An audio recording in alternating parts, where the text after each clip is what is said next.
Hi friends, അസ്സാം വലൈക്കും. Welcome to my channel. എല്ലാവർക്കും സുഖമല്ലേ? അപ്പോൾ ഞാനിന്ന് ചിക്കൻ കൊണ്ടുള്ളൊരു നല്ലൊരു റെസിപ്പി ആയിട്ടാണ് വന്നിരിക്കുന്നത്.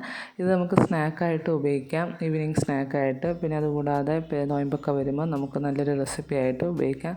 നല്ല ടേസ്റ്റാണ്. അപ്പോൾ എല്ലാവരും ട്രൈ ചെയ്ത് നോക്കണം. വീഡിയോ ലാസ്റ്റ് വരെ കാണുകയും ലൈക്ക് ചെയ്യാനും ഷെയർ ചെയ്യാനും സബ്സ്ക്രൈബ് ചെയ്യാനും മറക്കരുത്.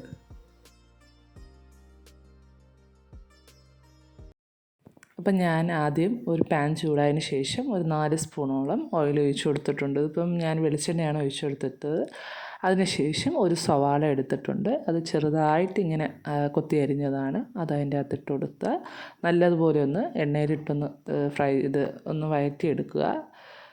അതിനുശേഷം മെയിനായിട്ട് ചിക്കനാണ്. ഇപ്പം ചിക്കൻ എടുത്തിരിക്കുന്നത് ഞാനിപ്പോൾ വേവിച്ചതാണ്. വേവിച്ച ചിക്കൻ 250 ഗ്രാം ചിക്കനാണ്. എല്ലില്ലാത്ത ചിക്കൻ, വെറും നമ്മൾ ചൂടുവെള്ളത്തിൽ ഉപ്പിട്ട് വേവിച്ചതാണ്.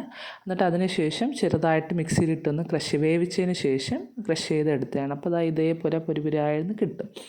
അതിനുശേഷം ഞാനത് ഉപ്പ് ചിക്കനിന് ഉപ്പിട്ടിട്ടുണ്ട് എങ്കിലും ആവശ്യത്തിന് കുറച്ചും കൂടെ ഞാൻ ഇച്ചിരി ആവശ്യമുണ്ടായിരുന്നു. ഒരു സ്പൂൺ ഉപ്പിട്ടെടുത്ത്, പിന്നെ മല്ലിപ്പൊടി 1 സ്പൂണ്, പിന്നെ പെരുംജീരകപ്പൊടി ഇത് രണ്ടും എല്ലാം 1 സ്പൂൺ ഇട്ടെടുത്തിട്ടുണ്ട്.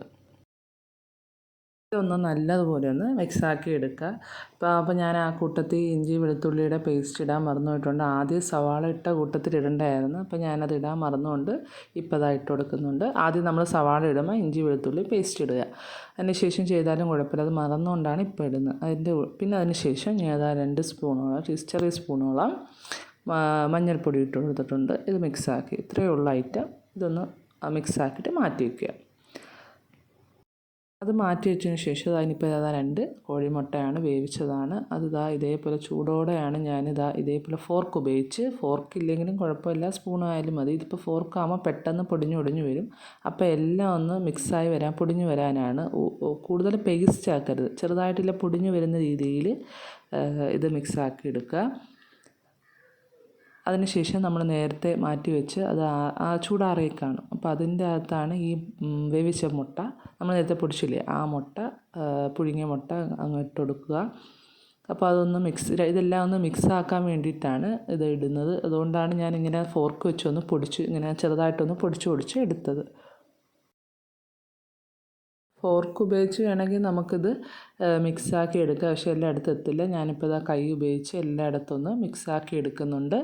അതാകുമ്പം പൊടിയാത്ത കുറച്ചും കൂടെ ചെറുതായിട്ട് പൊടിഞ്ഞ് കിട്ടും. നമ്മൾ കൈയിട്ട് ഇതാക്കുമ്പോൾ കുറച്ചും കൂടെ പൊടിഞ്ഞ് കിട്ടും. അതുകൊണ്ടാണ് അങ്ങനെ ചെയ്യുന്നത്.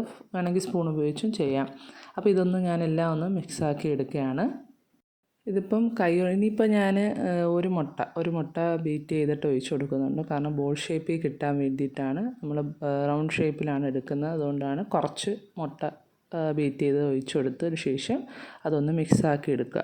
അതിന് ചിലപ്പോൾ ഒരു പകുതി ഒഴിക്കുമ്പോൾ ചിലപ്പോൾ മിക്സാവും, അതല്ലെങ്കിൽ ചിലപ്പോൾ ഫുള്ള് ഒഴിക്കേണ്ടി വരും. ഞാനിതിപ്പോൾ ഫുള്ള് ഒഴിച്ചിട്ടുണ്ട്. നമുക്ക് ഫുള്ള് ഒഴിച്ചപ്പോഴാണ് കറക്റ്റ് പരുവം കിട്ടിയത്. ഓവറായിട്ട് ലൂസാവരുത്. ഇതിപ്പോൾ നമ്മൾ ഒരു മുട്ട ഫുള്ള് ഒഴിക്കുമ്പോൾ തന്നെ കറക്റ്റ് പരുവം കിട്ടും. ഇനി കൈ കൊണ്ട് റൗണ്ട് ഷേപ്പാക്കി എടുക്കുക. അങ്ങനെ എല്ലാം ഒന്ന് ഇതേപോലെ റൗണ്ട് ഷേപ്പാക്കി മാറ്റി വയ്ക്കുക.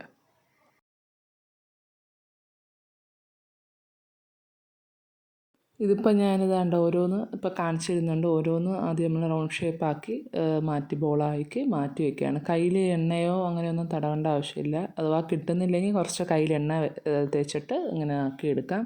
ഇതിപ്പോൾ മുട്ടയുടെ ആ ഒരു പിടുത്തം, മുട്ട നമ്മൾ ബീറ്റ് ചെയ്ത് ഒഴിച്ചതിൻ്റെ പിടുത്തം ഉണ്ടായിട്ട് കറക്റ്റായിട്ട് പിന്നെ റൗണ്ട് ഷേപ്പിൽ കിട്ടും. അങ്ങനെ ഞാനിതിപ്പോൾ എല്ലാം ഒന്ന് റൗണ്ടാക്കി മാറ്റി വെച്ചതിന് ശേഷം അടുത്തത് ഫ്രൈ ചെയ്യാനുള്ള കുറച്ച് ഐറ്റംസ് ഉണ്ട്. അതിലും മിക്സ് ചെയ്തിട്ടാണ് പൊരിക്കാനിടുന്നത്.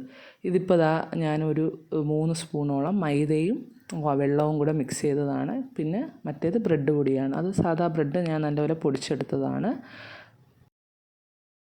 ഓരോ ബോൾസ് ഇപ്പോൾ വിചാരിക്കും നമ്മൾ മുട്ടയിൽ മുക്കിയത് കൊണ്ട് നേരെ അങ്ങ് ബ്രെഡ് മുക്കിയാൽ മതിയെന്ന് വിചാരിക്കും. പക്ഷേ അങ്ങനെ ആയാലൊന്ന് അത് എല്ലാ സൈഡിലും എത്തത്തില്ല. അതുകൊണ്ടാണ് മൈദയിൽ മുക്കിയിട്ട് ബ്രെഡിൽ മുക്കുക. അപ്പം എല്ലാ സൈഡൊന്നും കറക്റ്റായിട്ട് പിടിച്ചിരിക്കുകയും ചെയ്യും. കുറച്ച് കഴിക്കാനും നല്ല ക്രിസ്പിനെസ് കണക്ക് കിട്ടുകയും ചെയ്യും. അതുകൊണ്ടാണ് മൈദയിൽ ഇതാക്കുക.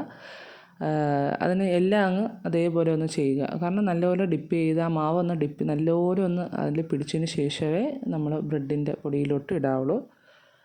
ഇപ്പോൾ എണ്ണ നല്ലതുപോലെ തിളച്ചിട്ടുണ്ട്. അതിനുശേഷം ഓരോന്നായിട്ട് ഇട്ട് കൊടുക്കുക.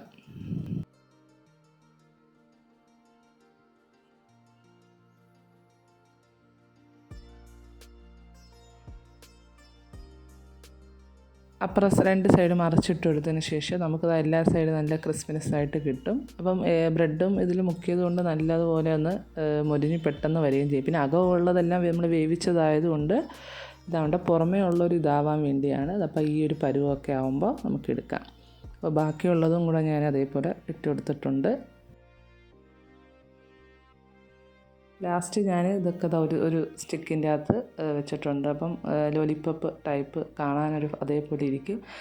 പിന്നെ നമ്മളിത് സോസിൽ മുക്കി കഴിക്കാനാണ് കോമ്പിനേഷൻ. കാണാനൊരു ഭംഗിയാണ്, എല്ലാവർക്കും ഇഷ്ടപ്പെടും. അതേപോലെ നമുക്ക് പെട്ടെന്ന് ചെയ്യാൻ പറ്റുന്നതാണ്. അപ്പോൾ എല്ലാവരും ഒന്ന് ട്രൈ ചെയ്ത് നോക്കുക. അപ്പം പിള്ളേർക്കൊക്കെ ഇഷ്ടപ്പെടുന്നതാണ്. അപ്പോൾ വീഡിയോ ലാസ്റ്റ് വരെ കാണുക. ലൈക്ക് ചെയ്യാനും ഷെയർ ചെയ്യാനും സബ്സ്ക്രൈബ് ചെയ്യാനും മറക്കരുത്. Thank you.